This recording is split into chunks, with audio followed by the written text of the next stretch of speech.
Pada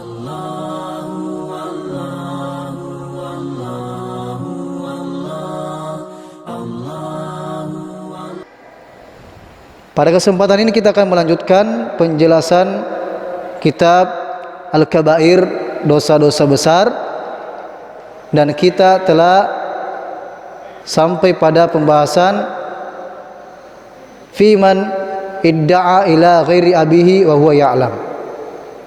Di antara dosa-dosa besar jamaah sekalian adalah orang yang mengaku atau menasabkan dirinya kepada selain bapaknya sendiri. Yang menasabkan dirinya kepada selain bapaknya sendiri. Dalam satu hadis disebutkan yang diriwayatkan oleh Al-Imam Bukhari rahimahullah, an Sa'd radhiyallahu anhu qala, dari sahabat Sa'ad radhiyallahu anhu beliau mengatakan, qala Rasulullah sallallahu alaihi wasallam, Rasulullah SAW bersabda, manidda'a ila ghairi abihi wa huwa ya'lam annahu ghair abihi fal jannatu alaihi haram. Barang siapa yang menasabkan dirinya kepada selain bapaknya sedangkan ia mengetahuinya bahwa orang itu bukan bapaknya, maka surga menjadi haram baginya. Ini hampir sama dengan pembahasan kita dahulu jamaah sekalian tentang mengadopsi anak. Di mana yang perlu diperhatikan ketika mengadopsi anak, maka tidak boleh kita menasabkan anak itu kepada diri kita. Karena ini termasuk larangan dari Allah Subhanahu wa ta'ala. Apatah lagi kalau sebaliknya, seorang yang mengatakan ini bapak kandung saya dan dia nasabkan di dalam aktenya misalnya atau dalam tulisan surat menyurat, ya dalam ijazahnya fulan bin fulan, ini bapak saya. Ini sudah jelas termasuk dosa besar dengan perkataan Nabi SAW, fal jannatu alaihi haram, maka surga haram untuknya. Di antara yang perlu diperhatikan jamaah sekalian, ketika seorang wanita punya suami, usahakan menghindari. Biasanya kita pernah mendengar misalnya bahwa nama suaminya namanya Abdullah, nah kita mengatakan Ibu Abdullah atau apalah, maka ini harus dihindari. Ya, misalnya punya suami kemudian istri namanya misalnya Maryam, kemudian nama suaminya Abdullah, dia tulis Maryam Abdullah.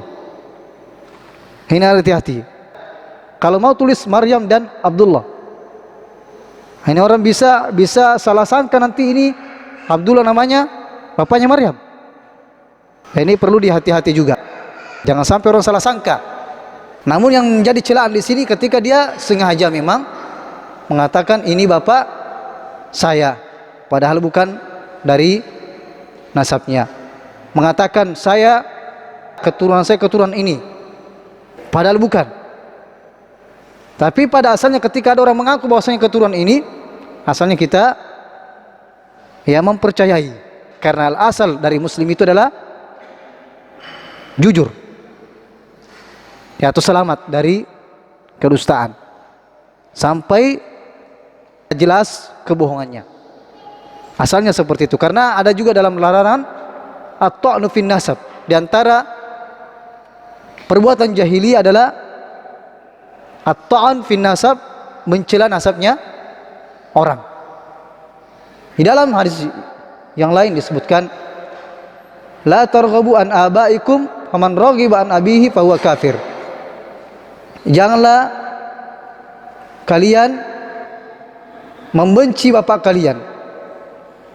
Barang siapa membenci bapaknya maka dia telah kafir. Sampai orang tua tersebut, bapak kita termasuk orang yang berbuat musyrik, kita berlepas diri dari kemusyrikannya. Tapi dia tetap adalah orang tua kita. Dia adalah tetap orang orang tua kita, sebagaimana di dalam ayat, ketika orang tua memaksa kita untuk berbuat kesyirikan, maka kita tidak boleh menurutinya. Namun dalam masalah dunia, wasahibahuma fid dunya, tetap engkau bergaul dengannya, membantunya dalam urusan dunia. Makanya ketika salah seorang sahabiat bertanya kepada Nabi SAW, "Ya Rasulullah, bolehkah aku menyambung silaturahim dengan ibuku yang masih kafir?" Maka Nabi SAW mengatakan, ziarahilah ibumu. Jadi tetap dia adalah masih ada silaturahim kita. Beda halnya ini dalam masalah ibu, orang tua dengan anak. Jadi tidak ada dibilang mantan ibu, tidak ada dibilang mantan bapak, tidak ada bilang mantan anak, tidak ada jemaah sekalian. Tidak ada yang demikian. Tetap berlanjut sampai mati, bahkan sampai di akhirat kelak kita mengharapkan kita dikumpulkan bersama keluarga kita, terlebih khusus kepada dengan orang tua kita. Kemudian jemaah sekalian, selanjutnya adalah al-jadal wal mira wal ladad. Di antara dosa yang disebutkan termasuk dosa-dosa besar adalah al-jadal wal mira wal ladad. Apa maksudnya jemaah sekalian? Maksudnya adalah suka bertengkar, suka berdebat, suka bertengkar dan suka berdebat. A'udzubillahi min dzalik.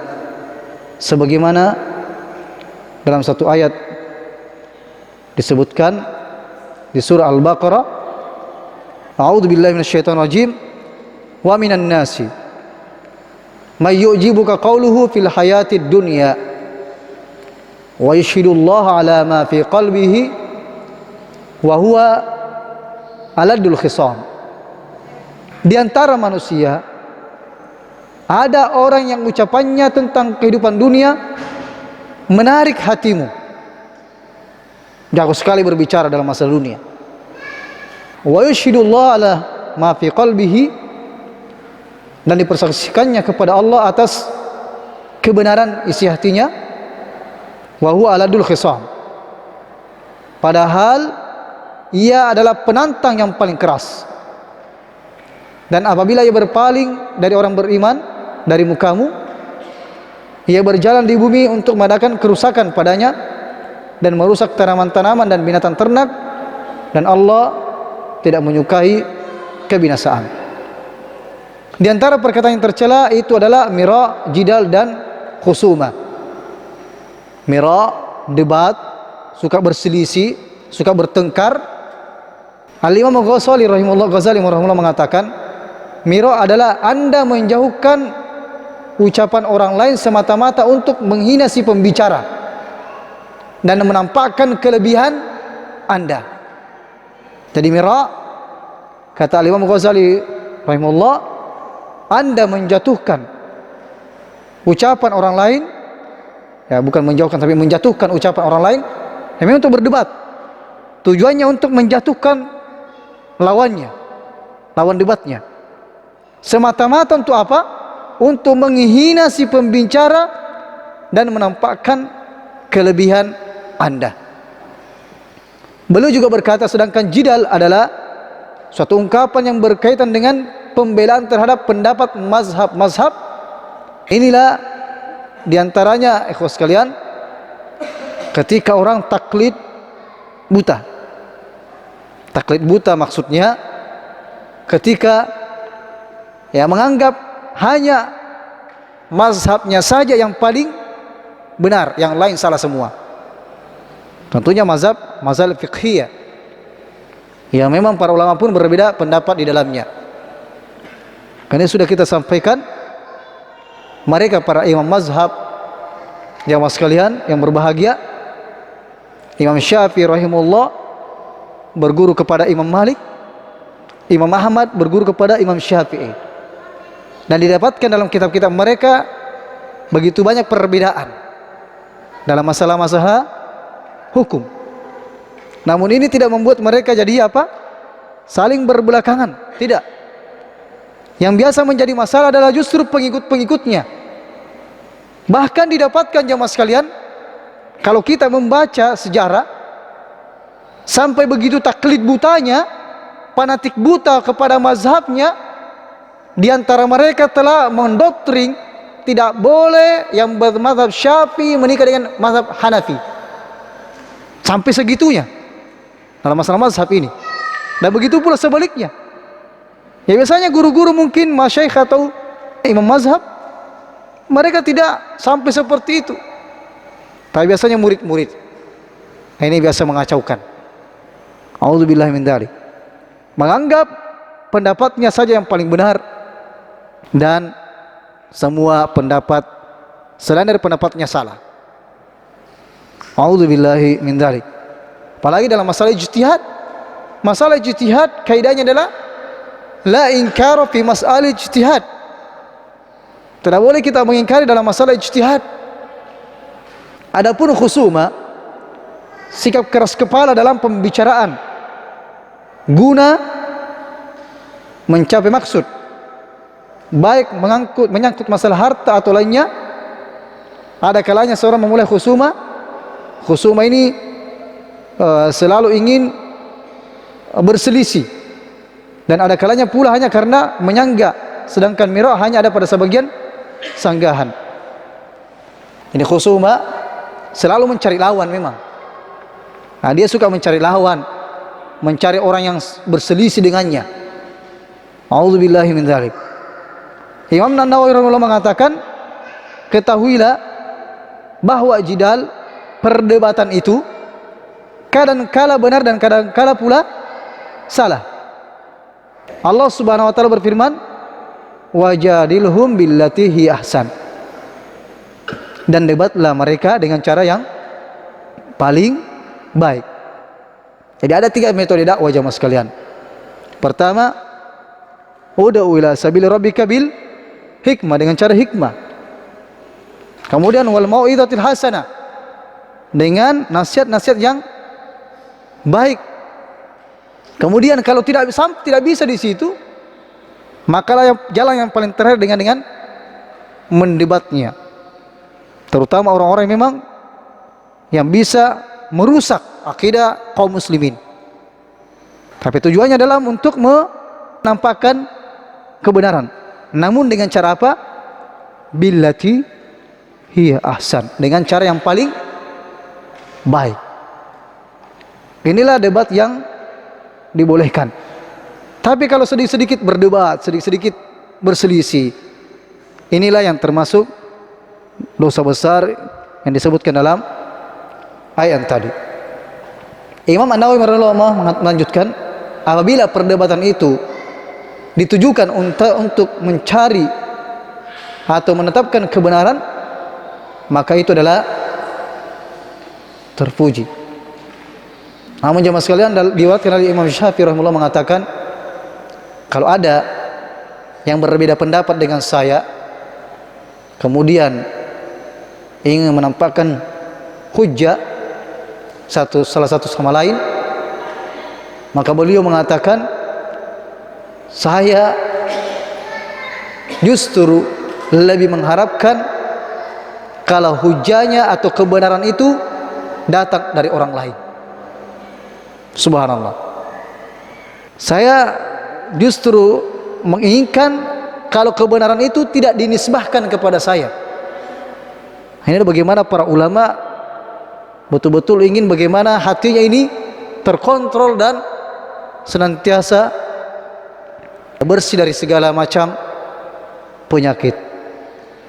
Dan jika untuk menolak kebenaran, tapi kalau berdebat tujuannya untuk menolak kebenaran atau berdebat tanpa landasan ilmu, maka inilah yang tercela. Atas dasar inilah turun nas yang memerintahkan kebolehan dan celaan terhadap perdebatan itu. Ya, kebolehan tadi dalam ayat wajadilhum billati hiya ahsan. Adapun celaannya bagi orang yang ingin menolak kebenaran dan ingin menampakkan dirinya, menjatuhkan lawan, bukan untuk menampakkan kebenaran. Ma'udzubillah. Makanya mendapatkan celaan dari Allah Subhanahu wa ta'ala. Sebagian ulama berkata, tidak ada sesuatu yang saya lihat lebih cepat menghilangkan agama dan mengurangi harga diri serta menyibukkan hati selain persengketaan. Jika dikatakan kadangkala manusia itu harus bersengketa untuk memperoleh haknya, maka jawabnya adalah seperti yang dikatakan oleh Al-Imam Ghazali rahimahullah dengan perkataan sebagai berikut. Ketahuilah bahwa celaan yang keras itu sebenarnya ditujukan kepada orang yang bersengketa dengan kebatilan dan tanpa dasar ilmu, seperti seorang yang memulai persengketaan sebelum mengetahui kebenaran dan di pihak mana ia berada, maka disitulah ia bersengketa tanpa ilmu. Ya, misalnya, mohon maaf, kalau misalnya ada pengacara dan dia tujuannya untuk, dia tahu ini suatu kebatilan, tapi dia bela. Ya, beda halnya kalau memang dia tujuannya itu membela kebenaran, maka untuk agar orang mengambil haknya, maka ini bagus. Tapi ada orang memang dibayar untuk itu, agar mengambil haknya manusia. A'udzubillahi min dzalik. Dan membela kebatilan. Ini yang harus hati-hati. A'udzubillahi min dzalik. Bukan saya mengatakan, tapi di sini tulisannya tuliskan. Dan termasuk persengketaan yang tercela pula adalah dia menuntut haknya tapi dia tidak merasa cukup, sebatas keperluannya saja, tapi dia juga menampakkan kesengitan. Jadi dia menuntut haknya tapi dia bukan sekedar meminta haknya, tapi menampakkan memang kebencian, kedustaan bahkan, dan kata-kata yang menyakitkan kepada lawan sengketanya. Begitu juga orang yang menambahkan pada persengketaan kata-kata yang menyakitkan, padahal itu tidak diperlukan dalam mendapatkan haknya. Begitu juga orang yang bersengketa semata-mata karena permusuhan untuk mengalahkan dan menghancurkan lawannya. Ini sangat tercela. Jamaah sekalian berbahagia, di sini kita sudah sebutkan perkataan Al-Imam Al-Ghazali rahimahullah di dalam kitab Al-Kabair. Jamaah sekalian, karena boleh saja ada orang yang mengatakan, sekali lagi jamaah sekalian, ini Imam Al-Ghazali rahimahullah awalnya memang ada di kitab-kitabnya itu, karena di awal-awal menuntut ilmunya beliau terpengaruh dengan ilmu filsafat dan sufi dan sebagainya. Tapi setelah tahu kebenaran, beliau tinggalkan semua itu, bahkan membuat kitab khusus membantah ya ilmu-ilmu filsafat, terutama filsafat ketuhanan dan tasawuf yang sangat menyimpang dari ajaran Allah Subhanahu wa taala, sehingga di akhir hidupnya beliau telah rujuk kepada kebenaran. Ini sengaja saya sampaikan karena ada orang memang tidak mau terima sama sekali, padahal yang sebutkan ini siapa? Ulama besar juga dalam kitabnya. Jadi jamaah sekalian, Al-Imam Ghazali rahimahullah termasuk ulama besar yang tentunya setelah rujuk kepada kebenaran dan beliau dipelajari kitab-kitabnya, mengambil yang sesuai dengan kebenaran dan meninggalkan yang batil yang pernah beliau tuliskan dan beliau berlepas diri darinya. Kemudian jamaah sekalian, disebutkan di antara dosa-dosa besar adalah menahan kelebihan air dari orang yang memerlukannya. Menahan kelebihan air dari orang yang memerlukannya. Disebutkan dalam satu ayat, qul ara'aytum in asbaha ma'ukum ghaura faman ya'tikum bima'in ma'in.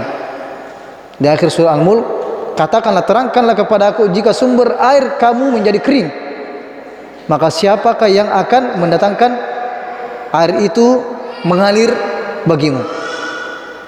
Dalam hadis disebutkan, la tamna'u fadlal ma'i litamna'u bihil kala.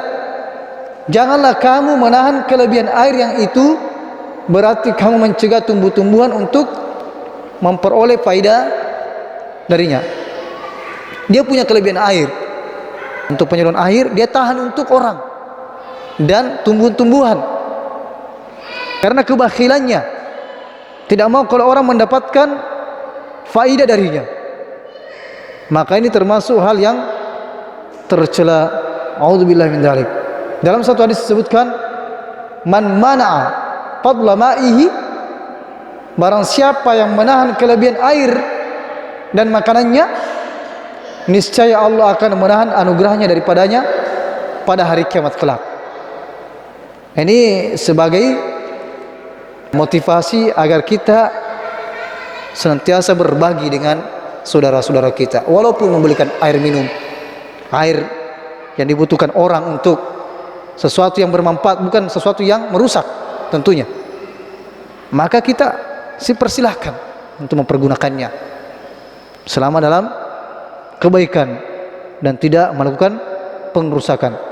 3 golongan yang tidak akan diajak bicara oleh Allah SWT pada hari kiamat, tidak akan dilihat, tidak akan disucikan dan disediakan bagi mereka adalah azab yang pedih. Seorang dengan kelebihan air di suatu jalan, ia menahannya dari seorang musafir. Seorang yang membaiat pemimpin hanya karena harta dunia, jika ia diberi, ia memenuhi baiatnya, namun jika dia tidak diberi, maka dia tidak memenuhinya. Dan seseorang yang menawarkan barang dengannya selepas asar, lalu ia bersumpah dengan menyebut nama Allah bahwa ia telah membelinya dengan harga sekian dan pembeli itu membelinya, dia berdusta kepada pembeli untuk melariskan dagangannya. A'udzubillahi min dzalik. Dan seseorang yang menahan kelebihan airnya sehingga Allah berfirman, hari ini aku menahan anugerahku kepada sebagaimana kamu telah menahan air tersebut. Selanjutnya jemaah sekalian adalah adzabahu li ghairillah, menyembelih karena selain Allah Subhanahu wa taala.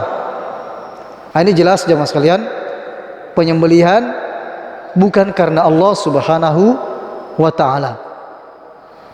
Datang seorang kepada Nabi sallallahu alaihi wasallam dan mengatakan, "Ya Rasulullah, saya pernah bernazar untuk menyembelih di daerah Buana." Maka Nabi sallallahu alaihi wasallam mengatakan, apakah di tempat tersebut ada pernah penyembahan kepada selain Allah, penyembelihan kepada selain Allah? Maka dikatakan, tidak ada ya Rasulullah. Memang niat saya cuma di tempat itu saja, tidak ada niat yang lain. Maka disuruhlah untuk menunaikan nazarnya. Namun di antara kaum muslimin yang datang ke tempat-tempat keramat menyembelih untuk selain Allah Subhanahu wa taala, naudzubillahi min dzalik, dan tentunya ini termasuk kesyirikan. Qul inna salati wa nusuki wa mahyaya, katakanlah sesungguhnya salatku, sembelihanku, kehidupan dan kematianku untuk hanya Allah Subhanahu wa taala. Ya, ingin naik rumah baru misalnya, macera bola. Tapi ingat, yang kita ingin sampaikan di sini, yang kita ingatkan adalah ketika dia sesembeli bukan karena Allah, kemudian mengambil darahnya dan menempelkan atau mengkibaskan atau menguaskan di dinding-dinding atau tiang-tiang rumahnya. Ini tentunya bukan untuk Allah SWT ada lagi, tapi kepada para syaitan. Darah adalah najis jemaah sekalian. Ya, kalau mau syukuran silahkan syukuran. Ya, sembelih kambing karena Allah Subhanahu wa taala atau sapi silahkan. Tidak usah melakukan ritual-ritual khusus. Silahkan panggil orang makan ke rumah. Ya, silahkan. atau mungkin bagi-bagi makanan, pesantren ke tahfiz dan sebagainya, atau kepada orang-orang yang tidak mampu. Itu lebih baik. Tidak usah dengan ritual-ritual yang ada yang bisa menyebabkan penyembelihan kepada selain Allah Subhanahu wa taala. Yang mudah-mudahan sudah tidak ada seperti ini jamaah sekalian, karena dulu-dulu masih ada yang mengambil darahnya sembelihan tersebut. Darah kan najis. Ya, darah najis. Dan haram untuk mengkonsumsi darah. A'udzubillahi min dzalik. Apalagi sampai ditempelkan di Al-Qur'an. Ini sudah penghinaan. Penghinaan kepada Al-Qur'an. Yang meletakkan najis kepada Al-Qur'an. A'udzubillahi min dzalik. Wala ta'kulu mimma lam yuzkar ismallah alaihi. Janganlah kalian makan sesuatu atau sembelihan yang tidak disebut nama Allah SWT ketika disembelih. Wa innahu lafisq, karena sesungguhnya itu merupakan fisq, kefasikan. Sesungguhnya syaitan itu membisikkan kepada kawan-kawannya agar mereka membantah, kemudian jika kamu menuruti mereka, sesungguhnya kamu telah menjadi orang-orang yang musyrik. A'udzubillahi min dzalik. Jadi yang dimaksudkan di sini adalah bangkai yang tidak boleh dimakan. Makanya kita perlu perhatikan dalam cara menyembelih jemaah sekalian. Ketika kita sembelih dan menyebut nama Allah Subhanahu wa taala, jangan sampai terjatuh ke air. Terjatuh langsung dimasukkan ke dalam air panas. Karena dikhawatirkan apa? Yang membunuh hewan tersebut menyebabkan dia mati dari air panasnya. Ini hati-hati. Ini tidak diperbolehkan. Kalau sudah sembelih, lepaskan dulu. Jangan sampai ada sesuatu yang menyebabkan dia mati selain daripada sembelihan kita tersebut. Ini harus hati-hati jamaah sekalian dalam masalah sembelihan. Di dalam satu hadis disebutkan, ya Rasulullah, kami ini mendapati makanan, tidak tahu dari mana ini makanan sembelihan ini. Ya, makanan yang disembelih maksudnya ya. Apa yang kita harus lakukan? Maka Nabi SAW mengatakan, Samillah. Baca bismillah kemudian makan.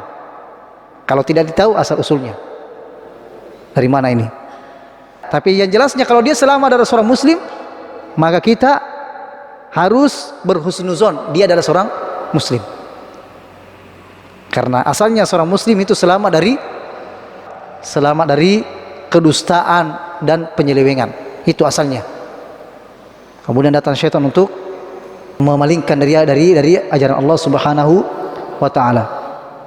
Termasuk sembelihan-sembelihan yang diberikan kepada kita pada hari raya di luar Islam. Maka kita tidak boleh memakannya.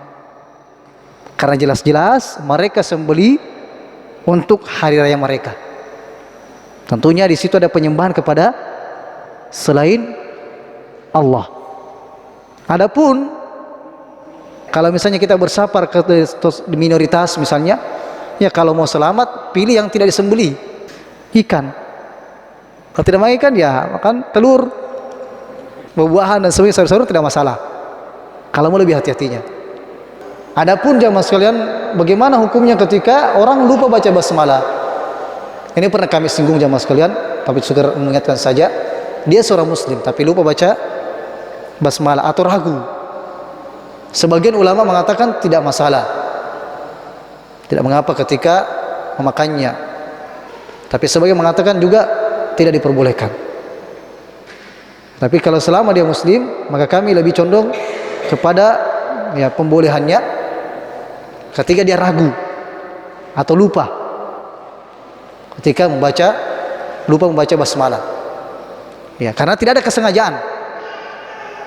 Tapi kalau sengaja tidak baca basmalah, apalagi kalau ada, kita pernah dengar orang misalnya di pasar ada atau di tempat manapun sembeli ayam misalnya sambil menyanyi, ini kan dia diragukan tidak baca bismillah ini. Hati-hati. Tapi kalau tidak bismillah, alhamdulillah. Saya pernah lihat sendiri, alhamdulillah, kalau ada penjual ayam di pasar itu, dia serahkan kepada seorang yang masya Allah potong baca bismillah. Kita jadi asalnya kepada seorang muslim itu kita ya harus berhusnu zon. Tapi kalau mau lebih hati-hati lagi, beli sendiri kemudian potong. Kecuali kalau kita percaya memang orangnya dan sebagainya, apalagi dia termasuk ahli sholat.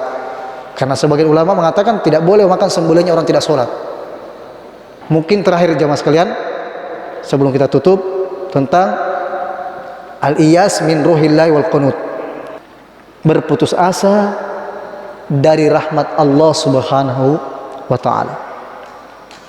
Jamaah yang dimuliakan Allah subhanahu wa ta'ala, di dalam suatu hadis, kita sudah sering mendengarkan hadis ini. Kullu bani Adam khata' wa khairu khata'ina tawwabun. Setiap anak cucu Adam itu pasti dia punya kesalahan. Namun sebaik-baik orang yang bersalah dan berdosa adalah senantiasa bertobat kepada Allah subhanahu wa ta'ala. Tiap hari jamaah sekalian, kita tidak terlepas dari dosa ini. Mana dosa mata kita, dosa lisan kita, kaki tangan kita. Tiap hari, makanya kita perbanyak istighfar kepada Allah subhanahu wa ta'ala dan tobat kepada Allah subhanahu wa ta'ala. Terutama sayyidul istighfar yang kita baca pada zikir pagi petang. Allahumma anta rabbi la ilaha illa ant khalaqtani wa ana abduka wa ana ala ahdika wa adika masata'. A'udzubika min syarri ma sana'tu wa abu'u laka bi ni'matika 'alayya wa abu'u bi dhanbi faghfirli fa innahu la yaghfiru dzunuba illa ant. Perbanyak istighfar dan terutama membaca ya sayyidul istighfar ini. Dalam satu hadis yang lain jemaah sekalian disebutkan, dalam hadis kursi, seorang hamba mengatakan, ya Rabb, wahai Tuhanku, aznabtu dzamban, saya telah berbuat dosa, faghfirhu li, maka ampunilah aku. Kemudian setelah beberapa waktu terjatuh lagi dalam satu dosa dan mengatakan, ya Rabb, wahai Tuhanku, aznabtu dzamban, asabtu dzamban, saya telah terjatuh lagi dalam satu dosa ini ya Allah, faghfirhu li, maka ampunilah aku. Kemudian beberapa saat kemudian, beberapa hari, terjatuh lagi dalam satu dosa. Maka dia lagi mengatakan, ya Rabb, ya Tuhan, saya telah terjatuh dalam satu dosa lagi, maka ampunilah aku. Maka dikatakan kepadanya, alimallahu, Allah telah mengetahui hambanya ini, dia berdosa, kemudian dia yakini tidak ada yang mengampuni dosa kecuali Allah, kemudian bertobat kepada Allah subhanahu wa ta'ala, maka Allah akan mengampuninya. Ini bukan berarti kita bebas berbuat dosa, tidak jamaah sekalian. Tapi dalam ayat disebutkan walam yusirru, mereka tidak terus menerus melakukan dosa. Walam yusirru, tapi langsung bertobat kepada Allah subhanahu wa ta'ala. Idza fa'alu fahishatan, kalau dia terjatuh pada suatu dosa, dzakarullah, langsung ingat kepada Allah, fastaghfaru lidzunubihim, langsung beristighfar dan bertobat kepada Allah. Walam yusirru, dan tidak terus menerus dengan dosanya, langsung taubat. Jamaah sekalian berbahagia, kita sudah mengetahui kasih sayang Allah subhanahu wa ta'ala. Sampai sekarang kita mempergunakan nikmat-nikmat Allah subhanahu wa ta'ala, tapi kita senantiasa berbuat dosa. Tapi Allah tetap ampuni ketika kita berbuat taubat kepada Allah subhanahu wa ta'ala. Sungguh sayangnya Allah kepada hambanya Ar-Rahman. Jamaah sekalian berbahagia, dan Allah subhanahu wa ta'ala tidak memviralkan dosa-dosa kita. Maka dari itu jamaah sekalian, di antara salah satu dosa besar adalah berputus asa dari rahmat Allah subhanahu wa ta'ala. Olehnya itu, kalau kita telah dijerumuskan oleh syaitan dalam perbuatan dosa, maka jangan sampai kita dijerumuskan lagi pada dosa yang besar, yaitu berputus asa dari rahmat Allah subhanahu wa ta'ala. Karena akan datang syaitan kepada pelaku dosa, takalami, terlanjur mi, silahkan berbuat dosa. Jangan sampai kita terjatuh pada dosa besar, yaitu berputus asa dari rahmat Allah subhanahu wa ta'ala. Yakinlah, ya, kita minta kepada Allah subhanahu wa ta'ala agar Allah subhanahu wa ta'ala menjauhkan kita dari suatu dosa, dan senantiasa mengharapkan ampunan Allah subhanahu wa ta'ala. Yang jadi masalah jamaah sekalian, Kalau kita senantiasa berbuat dosa, tidak ada yang menjamin kita akan bertobat sebelum kita meninggal. Boleh jadi kita berbuat dosa, na'udzubillah min dzalik, ajal kita telah tiba. Makanya Umar bin Khattab radhiyallahu anhu mengatakan, terutama pada hari-hari perayaan malam tahun baru dan para hari-hari perayaan orang-orang di luar Islam, ijtanibu a'da Allah fi ayadihim, jauhilah musuh-musuh Allah Subhanahu wa taala pada hari raya mereka. Boleh jadi Allah mengutuskan azabnya di tempat tersebut, kita akan juga terkena, na'udzubillahi min dzalik. Inilah jamaah sekalian yang bisa kami sampaikan. Semoga Allah Subhanahu wa taala mengistiqomahkan kita di dalam hidayahnya dan menjauhkan kita dari perbuatan kemaksiatan dan membuat kita cinta kepada kebaikan dan keimanan. Allahumma habib ilaina al-iman wa zayyinhu fi qulubina wa karrih ilaina al-kufra wal fusuqa wal isyan waj'alna minar rasyidin. Allahumma ati nufusana taqwaha wa zakkiha wa anta khairu man zakkaha anta waliyuha maulaha. Subhanakallah wa bihamdik asyhadu an la ilaha illa anta astaghfiruka wa atubu ilaik. Wa sallallahu ala nabi Muhammad walhamdulillahirabbil alamin. Assalamualaikum warahmatullahi wabarakatuh.